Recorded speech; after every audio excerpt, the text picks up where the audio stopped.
हाँ तो मंचली ठाकुर और धनेश ठाकुर बाबू अहाँ दुनू गोटे के मधुर मैथिली के लॉजिकल मैथिल कार्यक्रम में बहुत बहुत स्वागत है। हाँ तो और कहियो अहाँ सबके स्वागत में की सब कयल जाए? पाग दोपटा, मखानक माला, माछक माला, पानक माला, आ कि कथून के चानन? नहीं हमरा सबके ई सब नहीं चाहिए। हमरा सबके केवल धन के माला पहिरा दिया बस एतबे। जा से माला तो नहीं रखने छी। अच्छा हो कोनो बात नहीं, फिर दोसर बेर हेतै। दोसर दिन की बिना धन के माला के हम सब नहीं बैसब साक्षात्कार में। अरे चललो हम सब। हे धनेश बाबू एना नहीं कहियो, हे दर्शक सब की कहता? रे दर्शक सब से हमरा कौन मतलब? हमरा धन के माला पहिराओ आ नहीं तो हम सब चललो। एतबे खगता रहैया पाई के तो कियाक बजा ले छी हमरा सबके? यह सब दुआरे हम मैथिली कार्यक्रम में नहीं आवा चाहे छी।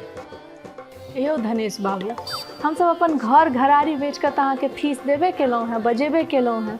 अब एमे ई धनक माला कतऽ से आनू? आ ओनाहू ई गीत नाद के कार्यक्रम तो छै नहीं। हम तो अहाँ दुनू गोटे के बस साक्षात्कार ले बजेलहुँ हैं। नहीं से सब नहीं है। साक्षात्कार के तो और बेसी पाई होय छै। हम तो अहाँ सबके कनी डिस्काउंट दऽ देलहुँ कियाकि पहले हम अहाँ के वीडियो हटा के अहाँ पर बहुत अत्याचार केलहुँ, तैयो अहाँ हमरा सबके बजा लेलहुँ एतऽ। लेकिन स्वागत में तो धन के माला पहिराबे पड़त, बुझलिए? आ किडनी बेच के आनू पाए, लेकिन हमरा तो चाहिए। क्या पापा क्या नाटक लगा रखा है आपने? हर जगह आपका यही हाल रहता है। कभी स्टेज छोड़ के भाग गए तो कभी इतना पैसा लूंगा तो कभी उतना पैसा लूंगा। मुझे तो कोई डिसीजन लेने ही नहीं देते आप। अरे बौआ अहाँ अखन नहीं न बुझबै, अहाँ बच्चा छी अखन। मैं बच्ची नहीं हूँ, 19 साल की हो गई हूँ मैं। आप बच्चों की तरह क्यों बात कर रहे हैं? मुझसे ज़्यादा तो आप बच्चे हैं, मैं नहीं। मुझे थोड़ा तो लाल काकी से ज्ञान ले लेने दीजिए जब मैं मधुर मैथिली के शो में आई हूँ तो। आज जो मिथिला अच्छा लाल काकी अहाँ कहू अहाँ के की सब कुछ बात छल? आलिया आब की कहल जाए? हिनका दुनू बाप बेटी में के बच्चा छै तकर निराकरण के करे?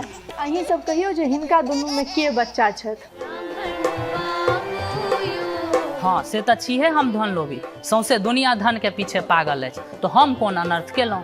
आ हे हमरा बच्चा नहीं कहू, हमर दाढ़ी आ मोछ ओहिना नहीं उगल है।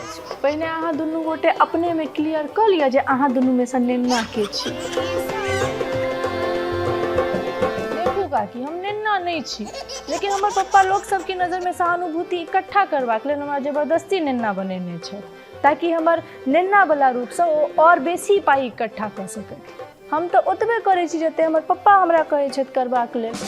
हम तो नाम लेल स्टार छी, असली हीरो तो हमर पप्पा छै।